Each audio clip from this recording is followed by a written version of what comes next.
Good afternoon again. Dear colleagues, thank you for staying in the room, and to everyone online, hello.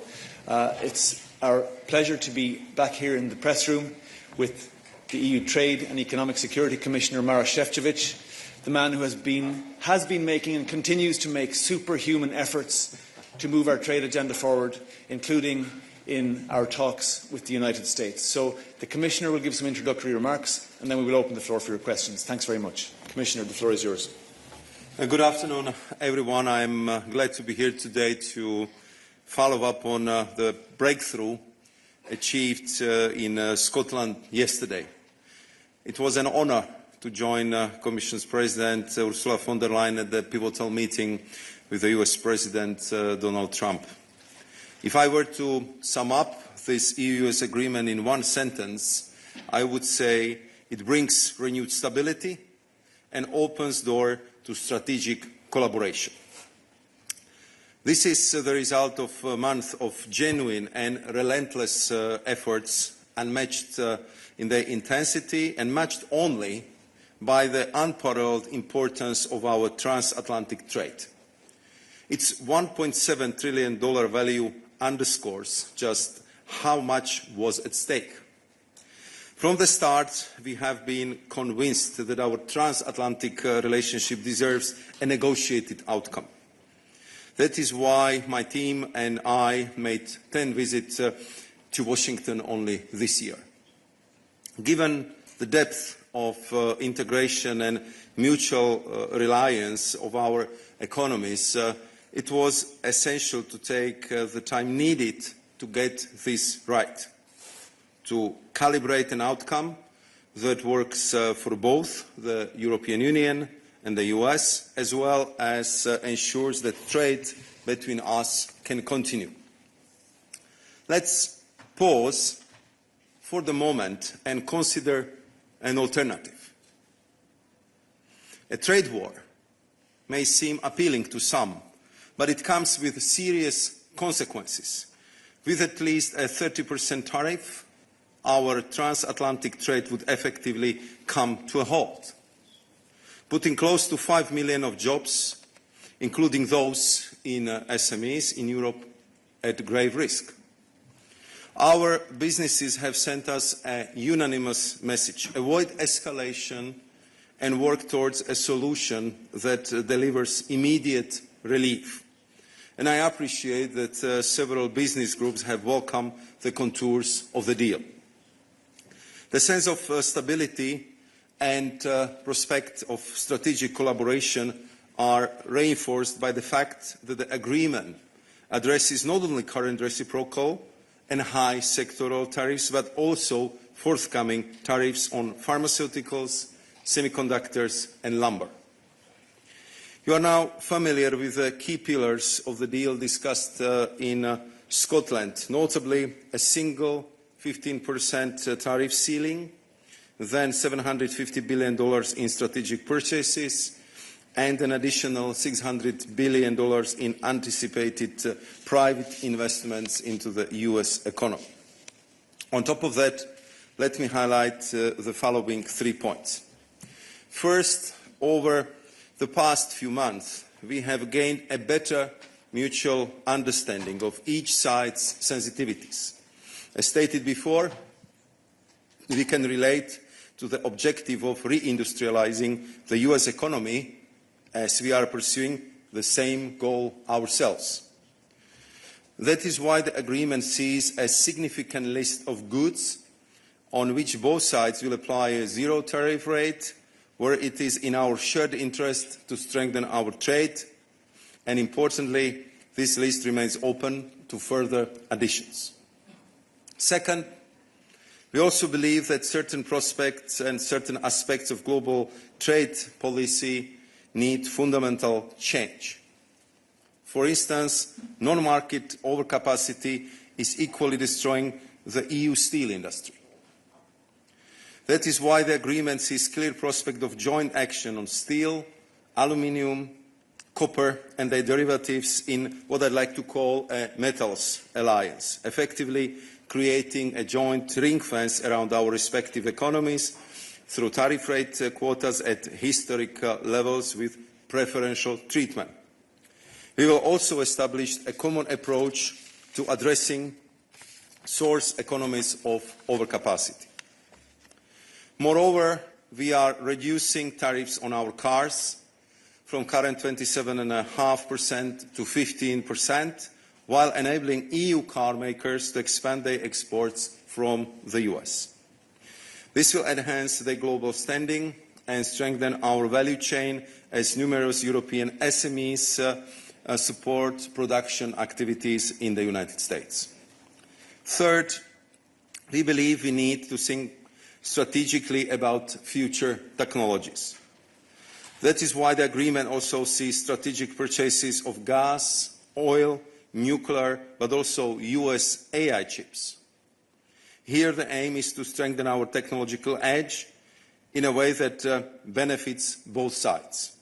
All in all, this is an agreement which should generate meaningful and mutual benefits, and I hope it will be a stepping stone to a broader EU-US trade and investment agreement in the future, while also fostering our joint efforts to tackle pressing global challenges such as much-needed reform of the WTO. We have been in constant dialogue with our member states and key stakeholders, and I want to sincerely thank them for their trust in the Commission and our continued unity throughout this process. This morning, we briefed the member states as well as members of the European Parliament.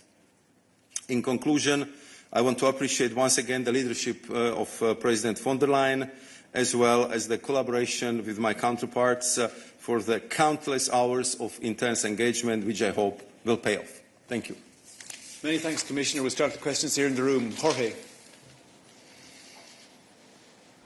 Thank you very much. Here, Commissioner Jorge Valero with Bloomberg. Two questions. The first one, are you rock solid convinced that President Trump will maintain its commitment of 15% tariff for pharma and chips after the investigations are concluded, knowing how President Trump behaves and what you saw during the negotiations?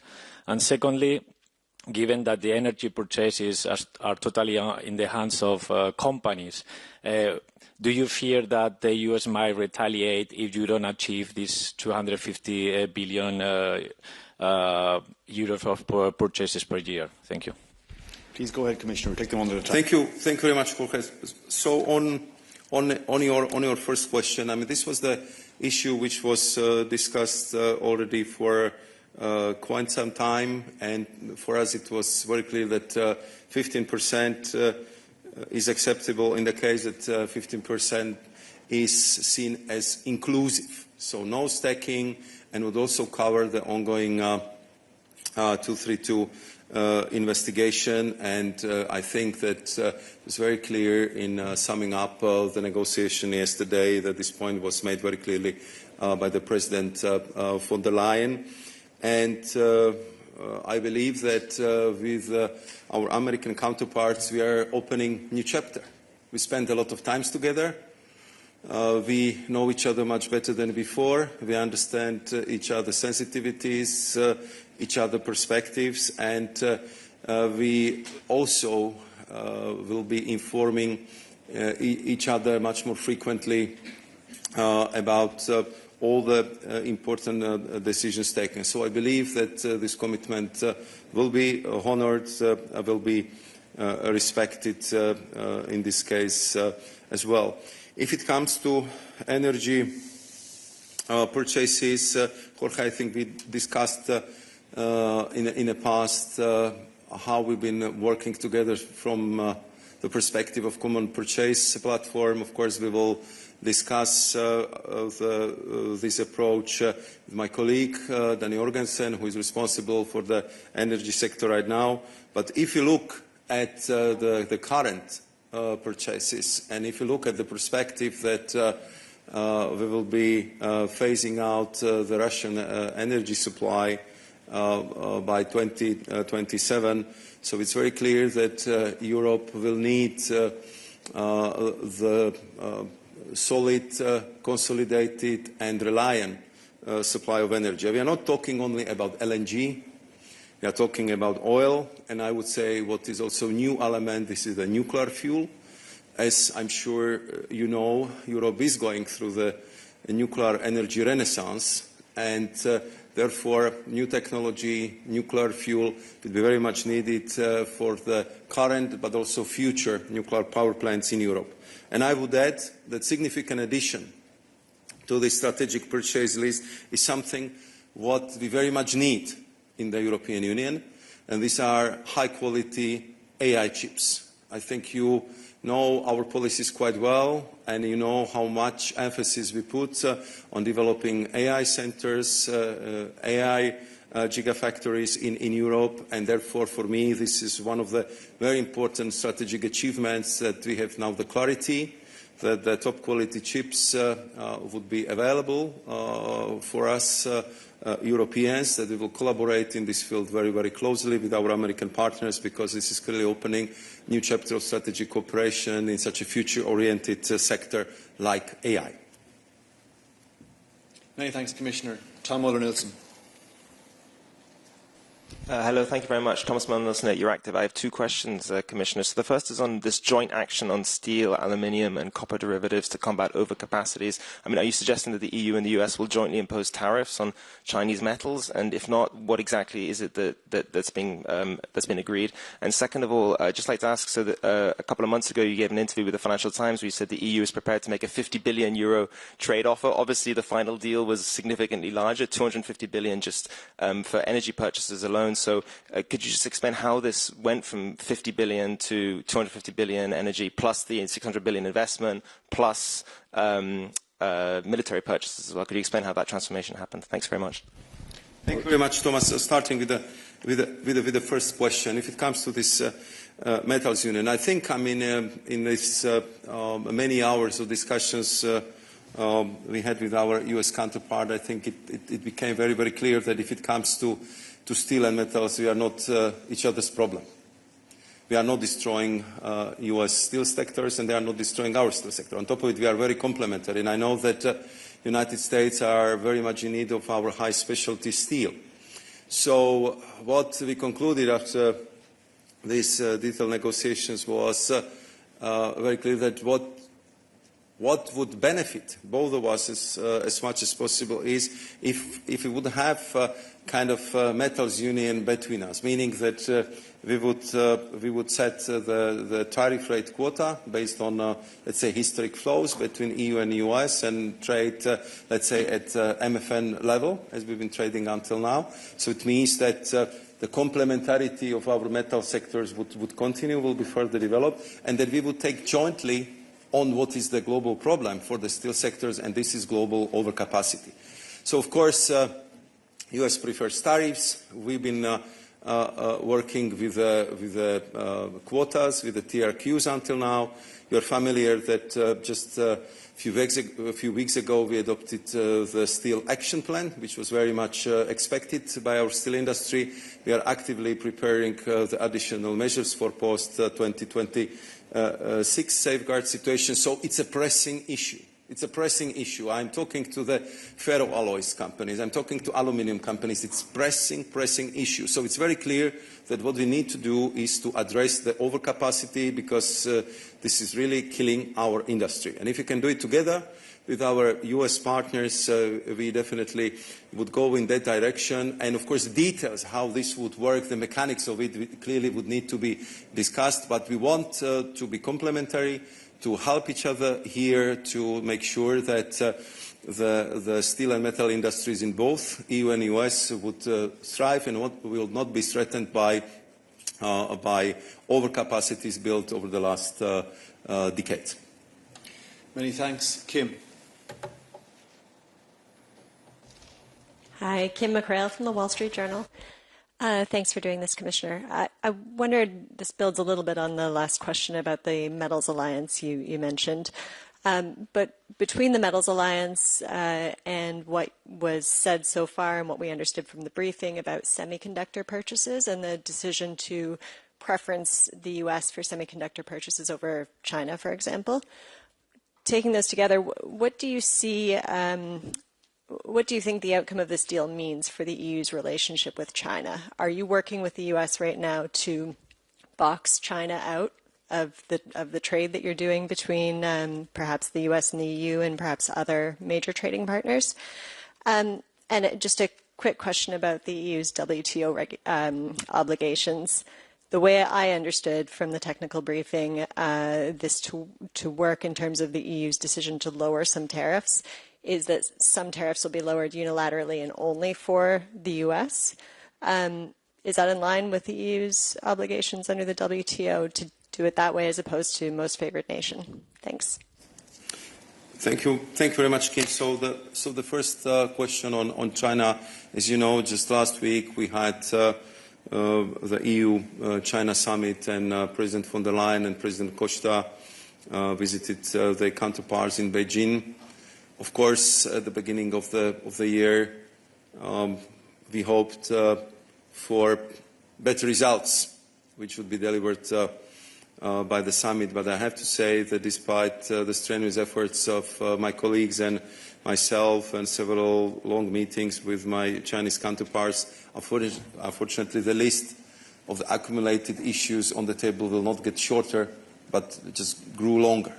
And clearly the issue is overcapacity. The issue is linked with what we perceive as illegal subsidies, the question mark over how our companies are treated in China if they get the fair access to public procurement and other issues, and quite a few absolutely unwarranted trade defense measures taken about the products coming from Europe. And I think that all this was very clearly remunerated and highlighted in preparatory long VTC I had with my counterpart, Minister Wang Wentao, just a few days before I think it was actually the day before summit, and then by both presidents von der Leyen and Costa in Beijing. So I think it's quite clear that there is a lot of issues we have to deal with China, because we just want to have a fair trade relationship with them. I would underline fair treatment of our companies, and also clear commitment if it comes to subsidies of the products exported to the EU, because we cannot afford to have another development like we had with photovoltaic panels a couple of years ago. So, I mean, of course, the US in many aspects are in similar situation. We are dealing with critical raw materials issues. We are dealing with the permits and export permissions for rare earth, permanent magnets, and I would say these strategic elements which are so needed for our industry. So it's only natural for the close allies like we are with the US to compare the notes and to cooperate in all these aspects. As you know, we also work very, very closely with the US if it comes to the dual-use technologies. You know how complementary we are if it comes to the semiconductors, because if the US have the best chip designers, we have the best machine on this planet to print this chip. So clearly we are complementary here, and we want to consolidate this further by building very solid and strong AI capacities in Europe. If it comes to the WTO, you know that the European Union is and will remain the strongest champion and supporter of WTO and rules-based trade, and nothing changes about it. At the same time, I am in frequent contacts with Dr. Ngozi, Director General of the WTO, and I think we both recognize the fact, which became so clear after the ministerial meeting in Paris a couple of months ago, that WTO needs deep reform. And I appreciate the efforts of Dr. Ngozi, which are very much supported by us, to deliver on these reforms. And I think we have a precious opportunity to progress between now and the spring ministerial council in Cameroon to achieve that. Otherwise, it will be extremely difficult for the WTO to play the same role as they're playing now or as they play next year. But we, from the EU side, will help them at every step on the way to achieve that goal, because we are absolutely convinced we need the rules, we need a well-functioning WTO, and we need really clarity for the global trade. And of course, the last part of your question was that we look at that agreement which was agreed upon yesterday as an opening of the process. We want to end up with a trade agreement with the US and the trade agreement which would be fully compatible with the WTO rules. Many thanks, Commissioner. Brian.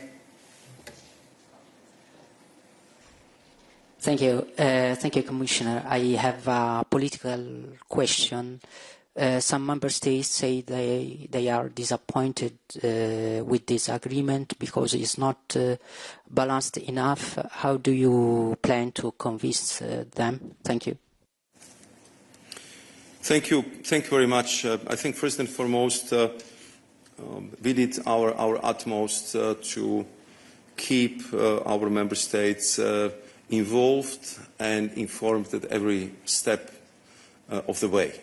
And we had, I would say, almost permanent contacts with them, including the Coreper meetings before and after, every engagement on my level, every engagement on the level of our technical teams, and of course before and after the meeting of President von der Leyen with President Trump. And we've been, of course, explaining to them the complexity of the situation, and if some still believe that we can return to the pre-April 2nd situation, I think also with the agreements which are struck between the United States and its trading partners over the last couple of weeks, or I'm sure the number of letters just setting the new tariff lines between now and the 1st August, it's quite obvious that the world which was there before the 2nd of April is gone.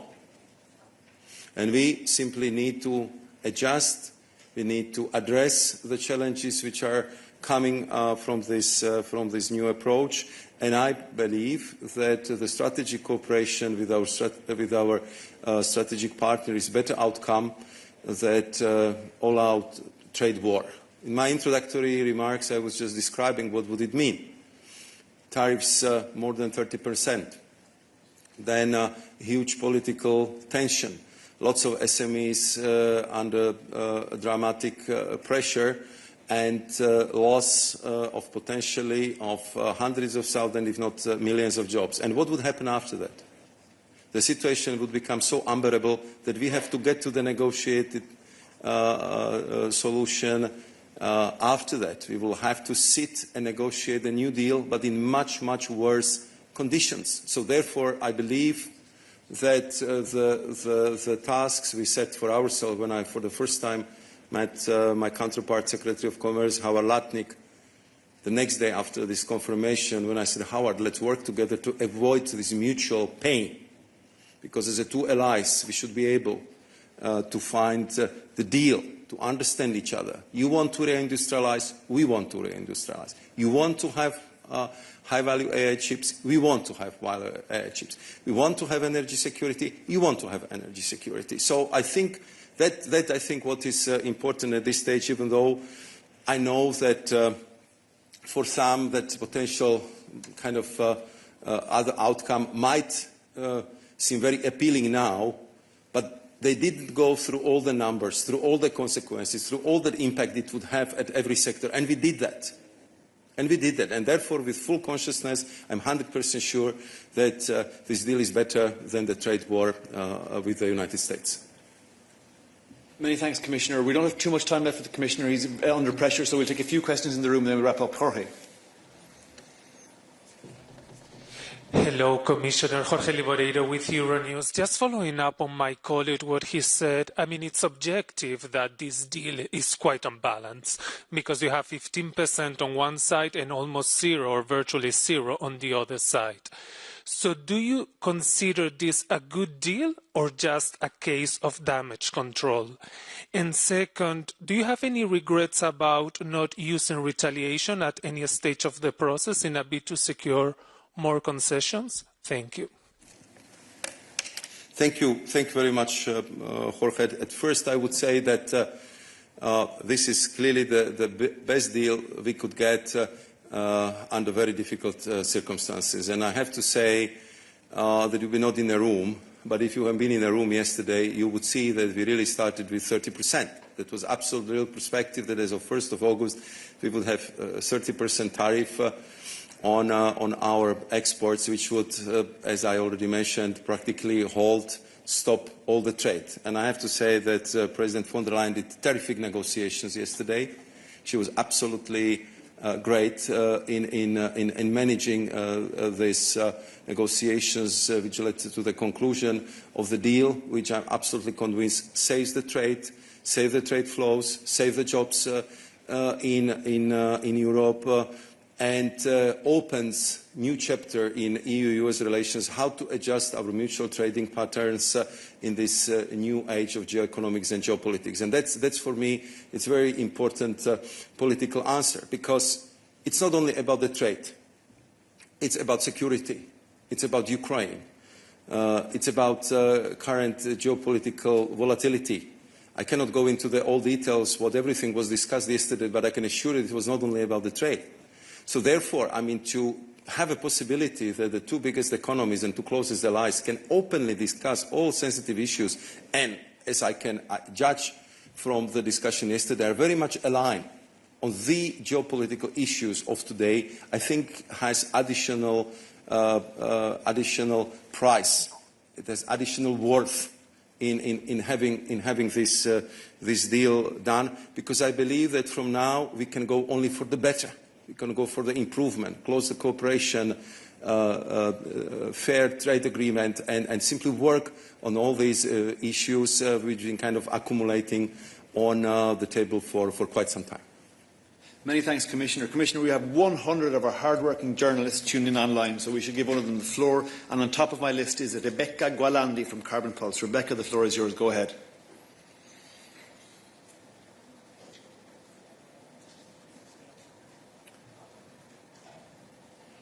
Rebecca, can you knock on your mic? Can we see you, please? Sorry. Can you hear me now? We see you and hear you. Please go ahead.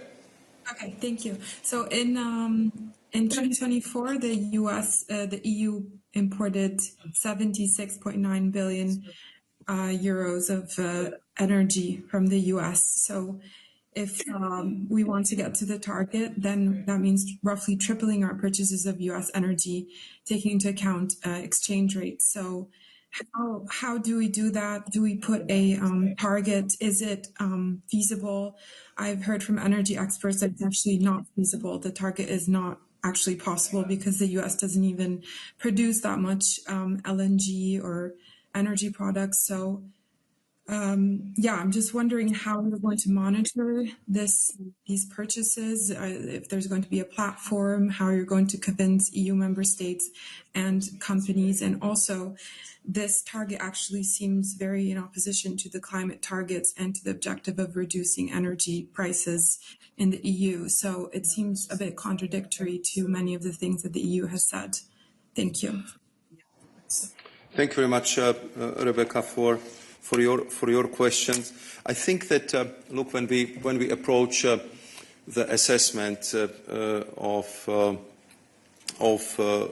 this goal, so we look at gas, we looked at oil, we look at nuclear fuel, which is new, and we also look at AI chips. So these are the four basic categories, and we looked what can be achieved in the term of President Trump, but what can go also beyond the term of President Trump. And as you know, I was responsible for managing the joint purchase of gas platform in the last Commission, and I know what the LNG exporters need to give you a good price. They need predictability, they need long-term contracts, so they can invest in development of further infrastructure.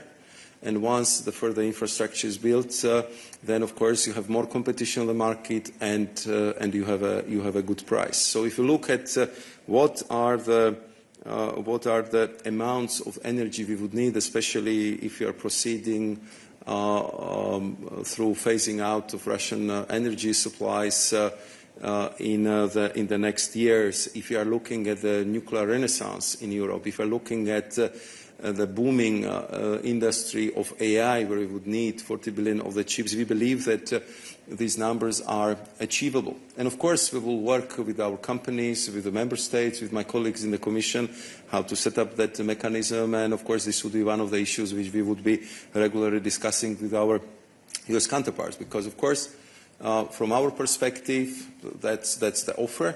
We are ready to go for that purchase, and I know that on their side they're also working very hard to be able to produce that volumes, that quantity of energy, and therefore I would say it would be joint effort. But to have the solid supplies for your close allies and to have it at a good price and good quality is something what in these volatile times where, as you know from the past, we have seen how energy supplies could be weaponized. I think it's also very important for overall competitiveness of the European economy. Many thanks, Commissioner. And with this, we draw our press point to a close. Huge thanks to the Commissioner for making himself available. Thank you to our wonderful interpreters. Thank you to our technical experts for keeping the show on the road. Get in touch with us at the SPP if you have any follow-up questions, and we look forward to talking to you again soon. Commissioner, I do want to ask a question, because